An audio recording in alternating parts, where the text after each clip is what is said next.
வணக்கம். இது நியூஸ் ஃபர்ஸ்டின் பிரதான செய்திகள். முதலில் இன்றைய தலைப்புச் செய்திகள். ஐக்கிய தேசிய கட்சி அரசாங்கம் ஒன்றை உருவாக்கவே தாம் முயற்சிப்பதாக கரு ஜெயசூரிய தெரிவிப்பு. கேபிட்டல் மகாராஜா நிறுவனத்தின் சிரேஷ்ட குழும பணிப்பாளர் மனோ விக்ரமநாயக்கவின் பூதவுடல் அக்கினியில் சங்கமம்.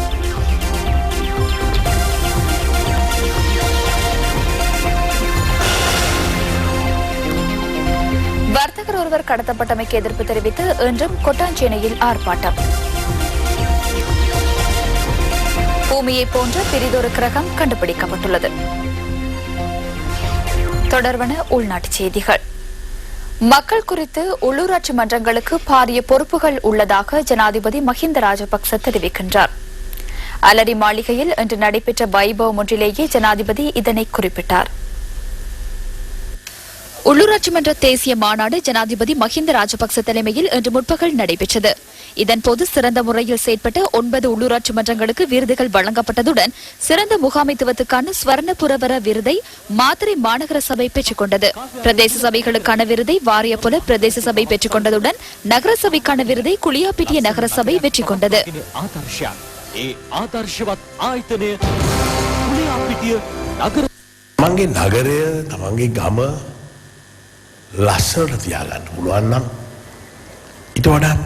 எமது கிராமத்தையும் நகரையும் பொலிவுடன் வைத்திருக்க வேண்டும். அதன் பொருட்டு உள்ளூராட்சி மன்ற பிரதிநிதிகளுக்கு பாரிய பொறுப்புகள் உள்ளன. நீண்ட வரலாற்றுடன் கூடிய கிராம சபை முறைமை இலங்கையில் நடைமுறையில் இருந்தது. உலகின் பெரும்பாலான நாடுகளில் இருந்ததை போன்ற முன்னேற்றம் அடைந்த நாகரிகம் காணப்படவில்லை. முன்னைய காலத்தில் கிராம சபைகள் ஊடாகவே கிராமங்களில் நிலவுகின்ற பிரச்சனைகளுக்கு தீர்வுகள் காணப்பட்டன.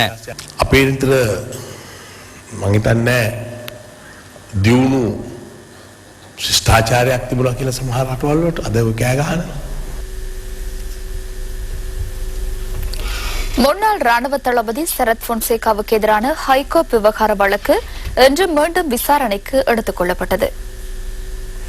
மேன்முறையீட்டு நீதிமன்ற நீதிபதியாக தீபாலி விஜயசுந்தர நியமிக்கப்பட்டமை காரணமாக இலக்கம் 2 நீதிமன்றத்தில் இருந்து தாம் இலக்கம் 1 நீதிமன்றத்துக்கு மாற்றப்பட்டுள்ளதாக மேல் நீதிமன்ற நீதிபதி சுனில் ராஜபக்ச குறிப்பிட்டார். இதற்கமைய பிரதிவாதியான சரத் பொன்சேகா விரும்பினால் மாத்திரம் ஹைகோர்ட் விவகார வழக்கு விசாரணைகளை இலக்கம் 1 நீதிமன்றத்தில் முன்னெடுக்க முடியும் என்று நீதவான் தெரிவித்தார். இதன்போது சரத் பொன்சேகா சார்பாக பிரசன்னமாகிய சட்டத்தரணி ருஷான் நாணயக்கார தனது கட்சிக்காரர் இதற்கு ஆட்சேபனை எதனையும் தெரிவிக்கவில்லை என்று கூறினார். இதன் பிரகாரம் எதிர்வரும் 9ஆம் தேதி முதல் ஹைகோர்ட் விவகார வழக்கு மேல் நீதிமன்ற நீதிபதி சுனில் ராஜபக்ச முன்னிலையில் கொழும்பு இலக்கம் 1 மேல் நீதிமன்றத்தில் விசாரணைக்கு எடுத்துக் கொள்ளப்பட உள்ளது.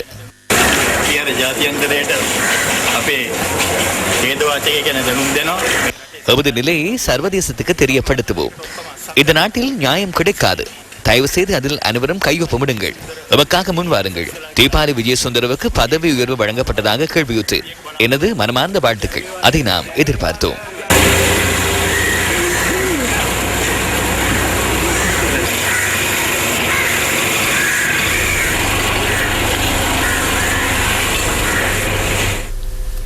இதேவேளை சரத் பொன்சேகாவை விடுதலை செய்வதற்கான இணையதள மகஜர் ஒன்றில் கையொப்பம் பெறும் திட்டம் ஒன்று இன்று அத்துல்கோட்டை பகுதியில் ஆரம்பமானது.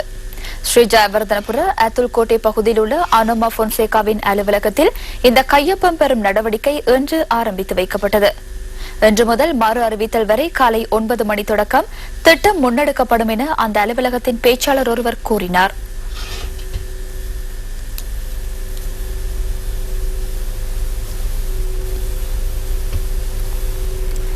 தனது அனுபவம் மற்றும் முதிர்ச்சியூடாக நாட்டின் வர்த்தக துறைக்கு அளப்பரிய சேவையாற்றிய மனிதவளம் இன்று பிரியாவிடை பெற்றது.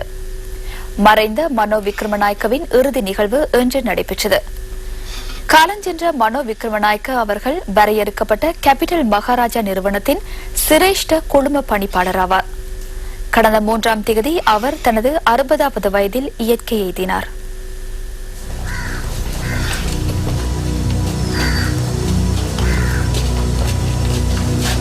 மக்கள் அஞ்சலிக்காக மனோ விக்ரமநாயக்கவின் புது உடல் கொழும்பு ஜாவத்தையில் உள்ள அன்னாரது இல்லத்தில் வைக்கப்பட்டிருந்தது. இறுதி கிரைகளுக்காக அன்னாரின் புது உடல் தாங்கிய பேழை இன்று மாலை அன்னாரது வீட்டிலிருந்து கொண்டு செல்லப்பட்டது. இதனை அடுத்து புது உடல் தாங்கிய பேழை பொருளை மயானத்திற்கு எடுத்து வரப்பட்டது.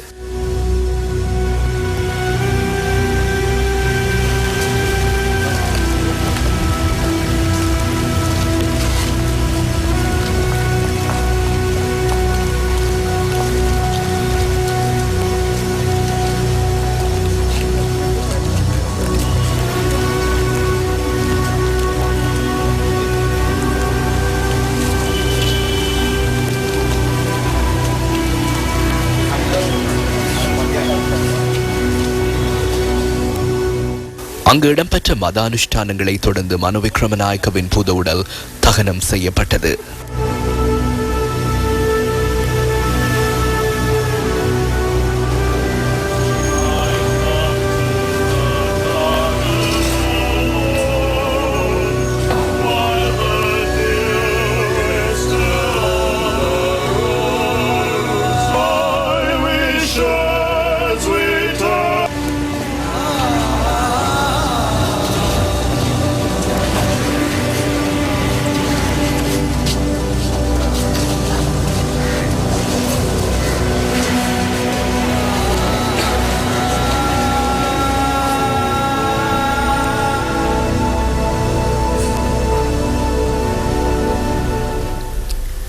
அமரர் மனோ விக்ரமநாயக்கவுக்கு இறுதி அஞ்சலி செலுத்துவதற்காக பல்வேறு துறை சார்ந்தவர்கள் நேற்றும் இன்றும் கொழும்பு ஜாவத்தையில் உள்ள அன்னாரின் வீட்டிற்கு வருகை தந்திருந்தனர். சமய தலைவர்கள், அரசியல்வாதிகள், கலைஞர்கள், வர்த்தகர்கள், தொழில்சார் நிபுணர்கள் என பலர் அன்னாருக்கு தமது இறுதி அஞ்சலியை செலுத்தினர்.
முன்னாள் ஜனாதிபதி சந்திரிகா பண்டாரநாயக்க குமாரதுங்க மற்றும் எதிர்க்கட்சித் தலைவர் ரணில் விக்ரமசிங்க ஆகியோர் அன்னாருக்கு இன்று இறுதி அஞ்சலியை செலுத்தினர்.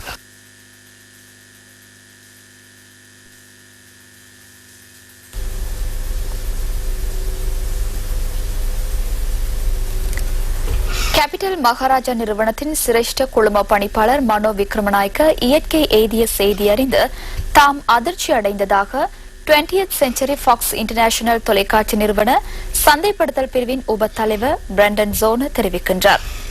மனோ விக்ரமநாயக்க தன்னார்வத்துடன் வாழ்க்கையை முன்னெடுத்த ஒருவர் என பிரண்டன் ஜோனர் விடுத்துள்ள அனுதாப செய்தியில் குறிப்பிடப்பட்டுள்ளது.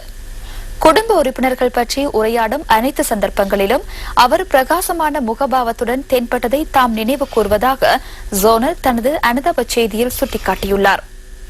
அத்துடன் காலஞ்சென்ற மனோ விக்ரமநாயக்க தமது செயற்குழுவினருடன் பழகிய விதத்தின் மூலம் அன்னார் மீது மக்கள் கொண்டிருந்த கௌரவத்தை இனங்காண முடிவதாகவும் ஜோனர் தெரிவித்துள்ளார். இந்த நிலையில் நிறுவனத்துக்கு ஏற்பட்ட இழப்பு குறித்தும் கவலை வெளியிட்டுள்ள பிரண்டன் ஜோனர் மனோ விக்ரமநாயக்கவின் மனைவி மற்றும் மகள்மாருக்கு தனது ஆழ்ந்த அனுதாபத்தையும் தெரிவித்துள்ளார். மறைந்த மனோ விக்ரமநாயக்க குறித்த நினைவு தொகுப்பு அடுத்து.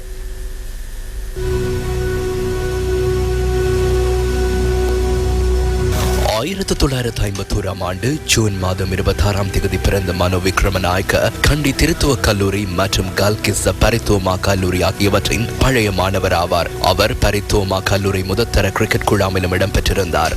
1977ஆம் ஆண்டு கேபிட்டல் மகாராஜா நிறுவனத்தில் இணைந்து கொண்ட அவர் கேபிட்டல் மகாராஜா நிறுவனத்தின் சிறந்த நிறைவேற்றாதிகாரியாகவும் தெரிவு செய்யப்பட்டிருந்தார். மனோ விக்ரமநாயக்க 1984ஆம் ஆண்டு நிறுவனத்தின் பணிப்பாளர் சபையில் அங்கத்துவம் பெற்றார். கேபிட்டல் மகாராஜா நிறுவன ஊடக வலையமைப்பின் முதலாவது பணிப்பாளராகவும் மனோ விக்ரமநாயக்க கடமையாற்றினார். MTV MBC ஊடக வலையமைப்பின் பல நிகழ்ச்சி திட்டங்களுக்கான முன்னோடியாக திகழ்ந்த மறைந்த மனோ விக்ரமநாயக்க பல்துறை சார்ந்த நிபுணர்களின் நன்மதிப்பை பெற்றவராகவும் வெளியிருந்தார். தொழில்சார் பட்டய கணக்காளரான மனோ விக்ரமநாயக்க இலங்கை பட்டய கணக்காளர் நிறுவனத்தின் ஆரம்ப கால உறுப்பினராகவும் செயற்பட்டார். மனோ விக்ரமநாயக்க இலங்கையில் உள்ள சிரேஷ்ட தொழில்சார் ஊடக நிபுணராகவும் விளங்கினார். இலங்கை பிரதிநிதித்துவப்படுத்தி பல்வேறு சர்வதேச மாநாடுகளில் கலந்து கொண்டுள்ள அன்னார் பொதுநலவாய நாடுகளின் வானொலி சங்கத்தின் பிரதி தலைவராகவும் சில காலம் சேவையாற்றியுள்ளார். 2 புதல்விகளின் தந்தையான மனோ விக்ரமநாயக்க தனது 60வது வயதில் இயற்கை எய்தினார்.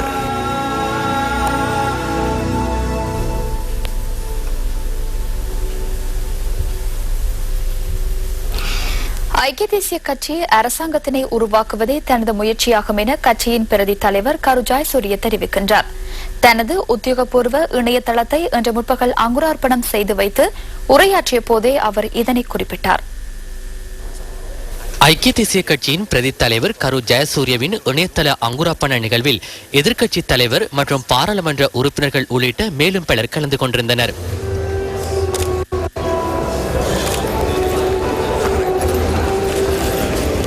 இந்த இணையதளத்துக்கு www.karujayasuriya.lk என பெயரிடப்பட்டுள்ளது. இந்த நிகழ்வின் பிரதான உரையை கலாநிதி மொஹான் முனசிங்க நிகழ்த்தினார். முறையான அபிவிருத்தியை நோக்கி நாம் பயணிக்க வேண்டும் என்றால் விசேட திறமையுள்ள சிறந்த குணநலம் கொண்ட இந்த நாட்டின் தலைமைத்துவத்தை வகிக்கக்கூடிய சிறந்த எதிர்காலத்தை பெற்றுத்தரக்கூடியவர் கரு ஜயசூரிய மாத்திரமே. நான் மீண்டும் அதனை தெரிவித்துக் கொள்ள விரும்புகின்றேன். சிறந்த குணநலம் படைத்த அவருக்கு எனது வாழ்த்துக்களையும் தெரிவித்துக் கொள்கின்றேன். இதனையடுத்து ஐக்கிய தேசிய கட்சியின் பிரதி தலைவர் கரு ஜயசூரிய தனது இணையதளத்தை உத்தியோகபூர்வமாக அங்குரார்ப்பணம் செய்து வைத்தார். சந்திப்பொன்றின் போது சட்டத்தரணி ஒருவர் டிசம்பர் 5ஆம் தேதிக்கு முன்னர் கரு ஜயசூரியவின் ஜாதகத்தின் பிரகாரம் சாதகமாக அமையும் என என்னிடம் கூறினார். இதனை இலகுவானதாகவே நான் கருதுகின்றேன். அவருடைய நல்ல நேரம் நாட்டுக்கும் நல்லதாக அமைய வேண்டும் என இந்த சந்தர்ப்பத்தில் தெரிவித்துக் கொள்ள விரும்புகின்றேன். මම මේක අවස්ථාවක් කරගන්න ඕනේ. අදින් පස්සේ එතුමාගේ හොඳ කාලය මේ රටටත් හොඳ කාලයක් වේවා කියලා ප්‍රාර්ථනා කරන්න මම මේක අවස්ථාවක් කරගන්නවා. මම දේශපාලනට ආවේ හම්බ කරන්න නෙමෙයි.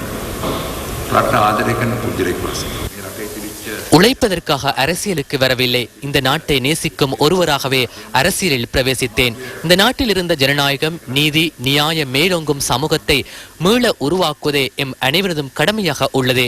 எமது உயிர் பிரிவதற்கு முன்பாக அதனை நிறைவேற்ற வேண்டும். அதே போன்று ஐக்கிய தேசிய கட்சி அரசாங்கம் ஒன்றை உருவாக்குவதும் எனது முயற்சியாகும்.